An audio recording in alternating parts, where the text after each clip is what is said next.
Не е стопиран процесот за изградба на современата фабрика за отпад за Штипскиот и Комуновскиот регион. Децидна е директорката на Центарот за развој на Источно-Планскиот регион Драгица Здравева. Откако Телма објави дека локалната власт на Свети Николе по 2 години од изборот на локацијата бара дислокација на депонијата од Мечкуевци кај селото Богословец, Здравева со став дека на проектот се потрошени речиси 10 години, а за анализите и студијата за локацијата 850.000 евра од европските фондови. За да се прават повторни анализи, во тој случај некој треба да си преземе одговорност за нови 850.000 евра, да ги издвое, дали од општински буџет, дали не знам од кој буџет. Меѓутоа, и кога би се направила нова анализа, тогаш повторно би останала таа локација, бидејќи верувајте дека студијата и анализата се комплетни, целосни, со точни показатели. Светиниколскиот градоначалник бара да се смени локацијата, бидејќи биле потребни дополнителни инвестиции во клучки патишта, а се обработувало земјоделско земјиште и се отварале огустителски објекти околу Мечкуевци.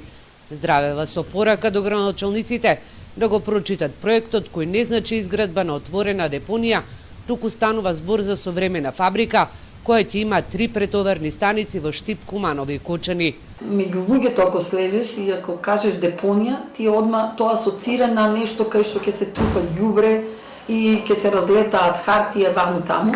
Меѓутоа, бидејќи ние сме биле во посета на повеќе системи за интегрално управување со комунален отпад, се работи фактички за цел систем фабрика. Истокот и Североистокот во моментов ги ликвидираат двете регионални предпријатија, а до март 2019 година треба да формираат едно заедничко предпријатие кој ќе стопанисува со фабриката за отпад и ќе почне да ги користи 36 милиони евра од Европската Унија за набавка на камиони, специјални контейнери и изградба на системот за интегрално управување со отпадот.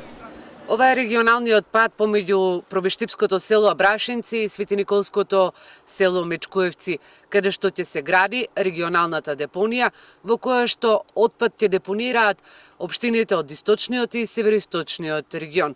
Во студијата за оценка на влијанието за животна средина се вели дека на локацијата околу 2 километри нема ниту едно населено место. Во меѓувреме Свети Николе очекува за 20 дена да добие одговор од владата и од Министерството за животна средина за барањето за промена на локацијата.